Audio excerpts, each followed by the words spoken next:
Hi, welcome to Variety Tech today. It's time we continued on a subject that we've been covering throughout last season and we're still on track to finish. Looking for possibly the worst 3D camera. Spoiler alert, this isn't it, but well, maybe by some counts, but not quite, not quite. This episode is about the HTC Evo 3D, which is a 3D camera phone. This came out in 2011, so it was among the first 3D cameras of any kind of the digital era. This was kind of early in the era of smartphones as a whole, so for its time, it was kind of impressive. Not so great by today's standards. It started with Android 2.3, and the storage was 4 gigabytes, not RAM. That would be on the lower end of RAM nowadays, but that was the actual storage. So while the quality of the camera is not enviable, I wouldn't classify it as the worst 3D camera because, for one, there are worse, which we'll get to some other time, and two, it was more than just a camera. Another big draw was the glasses-free 3D screen. The native resolution of the screen was 540, so basically 1/4 or 25% of full HD 1080p, and then of course it's lower when in glasses-free 3D mode. This ironically was shown off best when viewing 3D content taken with better cameras. That really showed off the screen's capabilities, and it was impressive and a nice way to have a portable 3D viewer with you. And there were also 3D apps. The one I had came pre-installed with a Spider-Man 3D game, and that worked pretty well. You could adjust the depth to have more depth or less depth. And I believe there are other games too as well, but I didn't get to see any of those. The camera quality did not age well.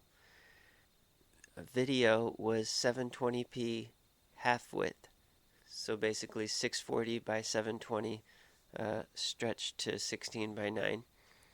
So a little higher than standard definition technically, but it looked like VHS or worse.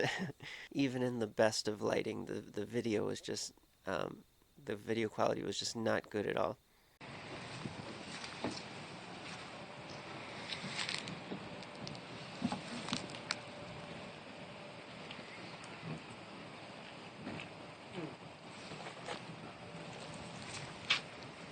Everything drains back into the engine. Keep that in there. Nice and tight. Maybe give a little extra. Not too much. Right. Just enough to hold water. Then I pop these things off.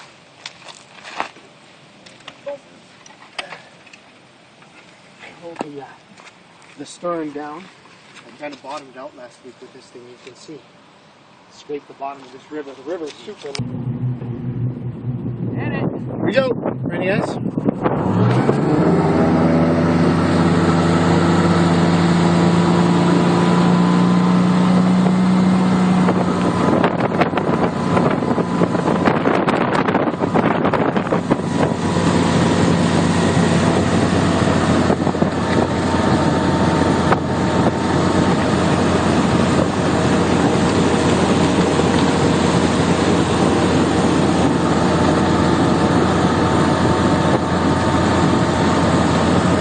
And keep in mind, the samples you saw, the parallax had to be adjusted. And sometimes it was just unusable because it had automatic parallax adjustment. Don't you hate it when some electronic device tries to be smart when it isn't? But yeah, the Evo would try to keep it behind the screen, and it did a poor job at it. And of course, that's baked in. The only way to undo that would be to adjust the parallax via keyframes, which would take an eternity, and it's really a losing battle anyway. And vertical parallax was also an ever-present issue. There was no way to fix or align and adjust for vertical parallax within the camera, so people would think, oh, 3D is just bad. 3D hurts my eyes. No, it's vertical misalignment that's hurting your eyes, and there was no way to fix that. And of course, nobody who doesn't know anything about 3D doesn't know what the problem is to begin with. So, in my opinion, that this did more to hurt 3D than anything else.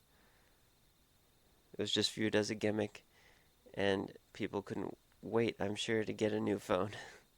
The video, of course, the alignment issue extended to still photos as well, but as far as image quality itself, that was a little better with still photos, and with outdoor lighting and still conditions, you could achieve passable stills. And they weren't half width side by side, they were taken in MPO format.